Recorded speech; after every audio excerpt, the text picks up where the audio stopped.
நமக்கு என்ன அழைப்பு வரலன்னு நினைக்கிறீங்களா? இன்றைய முதல்வர் அவர்களே அழைத்தார்.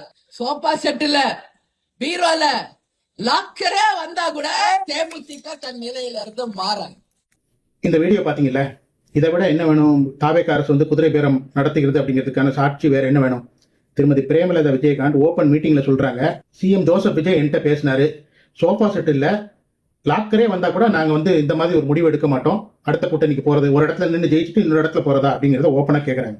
இதையே சாட்சியை வச்சு சிஎம் ஜோசப் விஜய் மேல நடவடிக்கை எடுக்கலாமே, விசாரணை நடத்தலாமே. இதை விட சாட்சி என்ன வேணும்? குதிரை பேர அரசியல் நடக்குது அப்படிங்கிறதுக்கு குதிரை பேரம்னு சொன்ன உடனே குதிரை பேரமாவது கழுத பேரமாவது குதிக்கிறீங்க. மொத்தத்துல இந்த தாவேக அரசு குதிரை பேரம் நடத்துகிறதான்னு கேட்டா குதிரை பேரம் நடத்துகிறது, கவர்ச்சி அரசியல் நடத்துகிறதான்னு கேட்டா கவர்ச்சி அரசியல் நடத்துகிறது. கவர்ச்சி அரசியல் நடத்துறதுக்கு வந்து சாட்சி வேணுமா? அந்த பொண்ணு சொல்றதை கேளுங்க. மக்கள் செய்யறதுக்காக தான் அவர் அந்த ஆட்சிக்கு வந்திருக்காரு. சரிங்க, இன்ன வரைக்குமே அவரோட பணத்தை தான் எல்லாருமே செஞ்சிருக்காரு தவிர வேற எந்த ஒரு பணத்தையும் ஏமாத்தியோ இல்ல திருட்டு வேலை செஞ்சோ இல்ல ஊழல் பண்ணி எதுவுமே பண்ணி இன்ன வரைக்கும் அவர் எங்களுக்கு கொடுத்தது கிடையாது. அவர் கஷ்டப்பட்டு பிலிம்ல சம்பாதிச்ச சம்பாத்தியத்தை மட்டும் தான் இப்ப எங்களுக்காக செய்யறாரு. சொந்த பணம் தான். இப்ப வந்து எப்படின்னா 100 நாள் அவரால் கஜானா ஃபில் பண்ண முடியும்?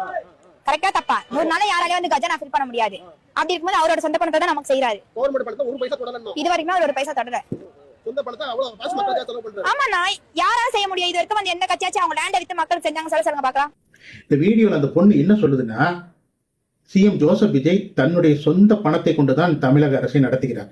தன்னுடைய சொந்த இடத்தை வித்து, பனையூர் பக்கத்துல வீட்டு பக்கத்துல எக்ஸ்ட்ரா இருந்துச்சுல, அந்த இடங்கள் எல்லாம் வித்துட்டு தான் சினிமால சம்பாதிச்ச பணத்தை எல்லாத்தையும் கொண்டு வந்து போட்டு தமிழ்நாடு அரசை நடத்திட்டு இருக்காரு. எதுவுமே அவர் மக்கள் பணத்தை தொடல. அவர் இங்க இருந்து ஆபீஸ் வந்துட்டு வீட்டுக்கு போறாருல, அந்த ஃபியூல், அந்த பின்னாடி வர வாகனங்கள் எல்லாத்துக்கும் அவர் தான் ஃபியூல் போடுறாரு. அந்த செலவு பூரா அவர் தான் பாத்துக்கிறாரு. நாமக்கல் கவிஞர் மாளிகையில 10வது மாடியில 5,54,00,000க்கு ஒரு ரூம் வந்து இன்டீரியர் டிசைன் தற்காலிகமா அவர் உட்கார்றதுக்கு ஒரு ரூமை டிசைன் பண்ணிட்டு இருக்காருல, அந்த காசும் அவருடைய சொந்த காசு தான்.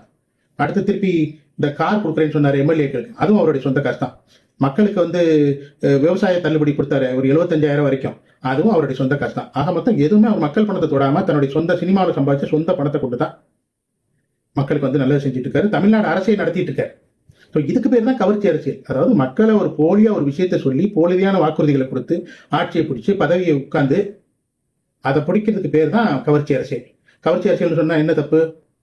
ஏன்னா கவர்ச்சி அரசியல் சொல்றதுக்கு நான் என்ன அப்படின்னு நிப்பாட்டினா எல்லாம் சரியா போச்சா? இதுக்கு பேர் தான் கவர்ச்சி அரசியல். இதுக்கெல்லாம் சிஎம் ஜோசப் விஜய் உரிய பதில கொடுக்கணும். முதல்ல பத்திரிகையாளர் சந்திங்க. பத்திரிகையாளரை பார்த்தாலே ஏன் தெரிச்சு ஓடுறீங்க? இப்போ திருமதி பிரேமலதா விஜயகாந்த் அவர்கள் சொன்னது உண்மைன்னா அந்த குற்றச்சாட்டின் அடிப்படையில் உரிய விசாரணை நடத்தி சிஎம் ஜோசப் விஜய் மேலும் தாவேக அரசு மேலும் கண்டிப்பா நடவடிக்கை எடுக்கணும். அப்படி பிரேமலதா விஜயகாந்த் அவர்கள் பொய் சொல்லியிருந்தா அவங்க மேல நடவடிக்கை எடுக்கலாமே, அதுல ஒன்றும் தப்பு இல்லையே. தப்பு யார் சொன்னாலும் தப்பு தானே, தவறான தகவல் யார் சொன்னாலும் தப்பு தானே. ஊழலை ஒழிப்பேன், அதை ஒழிப்பேன்னு மாறி மாறி மேடையில பேசிட்டு உங்க படத்தை ஆபீஸ்ல வைக்கிறதுக்கே அதுலயே ஊழல் நடந்திருக்கு. 300 ரூபா படத்தை 800 ரூபான்னு சொல்லி போட்டு பில் எடுத்திருக்காங்க. அந்த ஊழலே உங்க படத்தை வைக்கிற ஊழலே உங்களால கண்டுபிடிக்க முடியல, அது மேலே உங்களால் நடவடிக்கை எடுக்க முடியல. நீங்க எப்படி தமிழ்நாட்டில் இருக்கக்கூடிய ஊழலை நீங்க ஒழிச்சிருவீங்க? இதை எப்படி மக்கள் நம்புவாங்க? மக்கள் ஒவ்வொன்றையும் வேடிக்கை பார்த்துட்டு இருக்காங்க. அதாவது மக்கள் மௌனமா இருக்காங்கிறதுக்காக அவங்க எல்லாத்தையும் ஏத்துக்கிட்டாங்கிறது கிடையாது. மக்கள் வந்து அவங்களுடைய நேரத்துக்காக வெயிட் பண்ணிட்டு இருக்காங்க. கண்டிப்பா மக்கள் பதில் சொல்லுவாங்க. மக்கள் மன்றத்துல நீங்களும் நின்றுதான் ஆகணும். இதை எப்படி இந்த சீட்டை பிடிச்ச மாதிரி உட்கார முடியாது. அடுத்தாப்புல நீங்க மக்களை சந்திக்க வரணும்.